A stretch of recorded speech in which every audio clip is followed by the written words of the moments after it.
और इस पर बात करने के लिए हमारे साथ मौजूद हैं जनाब समसाम बुखारी साहब, वजीर मुमलिकत बराए इत्तलात हैं, पीपल्स पार्टी से इनका ताल्लुक है। बुखारी साहब अस्सलाम वालेकुम। वालेकुम जनाब, क्या हाल है आपके? बस ठीक ठाक। मुझे ये बताइए, यही बात हो रही थी, आपके ख्याल में आज हम कोई मुस्बत पहलू ढूंढने की कोशिश कर रहे हैं, आपने जाती तौर पर या आपकी पार्टी ने पिछले 2-3-4 महीने में जो कुछ मुल्क में हुआ उससे सीखा कुछ?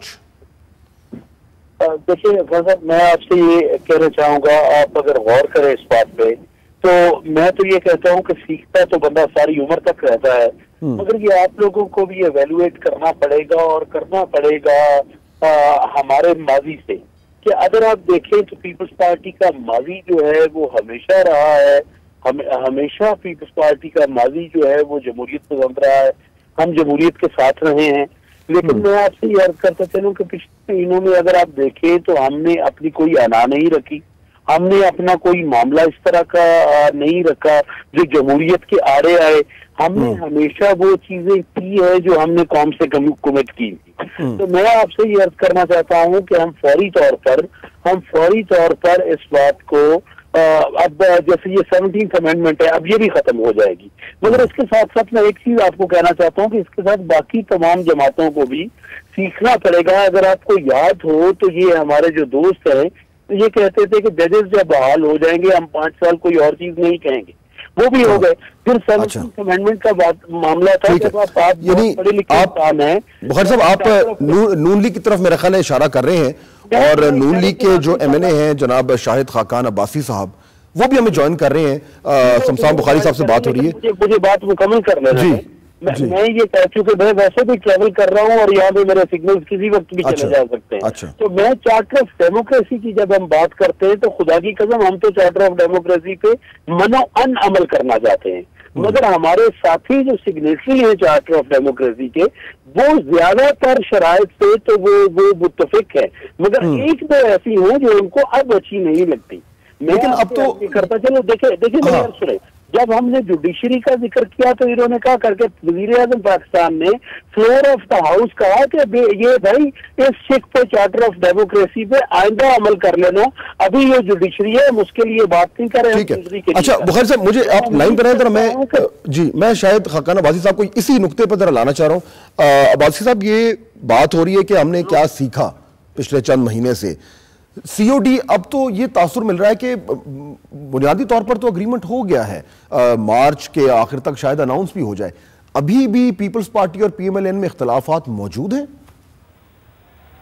देखिए, इख्तलाफात COD की हद तक, COD एक डॉक्यूमेंट स्पिरिट था और उसकी एक्सटेंशन थी कि मरी डिक्लेरेशन हुआ, उसमें कोलिशन गवर्नमेंट बनी, फिर उसके बाद जो 2 क्राइसिस आए जुडिशरी के हवाले से, वो पैदा ना होते अगर COD पर अमल दरामद हो जाता।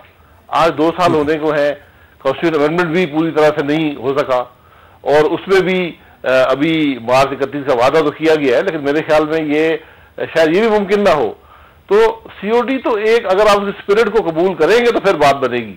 अगर आप ये कहें कि आज कबूल है और कल नहीं है और परसों हो जाएगा, तो ये बात उससे फिर आगे चल नहीं सकेगी। सही, ये आप बात कर रहे हैं स्पिरिट की, और मुझे अभी तक याद है बूरबन में जो जिस तरह जो लोग मिले थे, दोनों रहनुमा, हमारे पास शायद फुटेज भी मौजूद है, और वो लोगों को अभी तक याद है कि नए नए इलेक्शन हुए थे और दोनों पार्टीज जो है उनके रहनुमा बूरबन में मिले। शायद हम कोशिश करते हैं दिखाने की, और ये विजुअल जो है इसमें लोगों को ये ख्याल था कि पाकिस्तान ने एक नया रुख बदल लिया है, लेकिन अभी थोड़ी देर में आपको विजुअल दिखाएंगे, लेकिन अब वो सारी गलतियां करके अब्बासी साहब जो आप कह रहे हैं कि उस टाइम हम कर लेते तो बड़ा अच्छा होता, बहरहाल नहीं हुआ, लेकिन अब तो हो रहा है। ये मैं ख्याल आप विजुअल देख रहे हैं, नवाज शरीफ साहब और जरदारी साहब आपस में गले मिल रहे थे, ये बूरबन का मंजर है, आप सबको याद होगा, और इसके बाद दीगर भी मुलाकातें होती रही।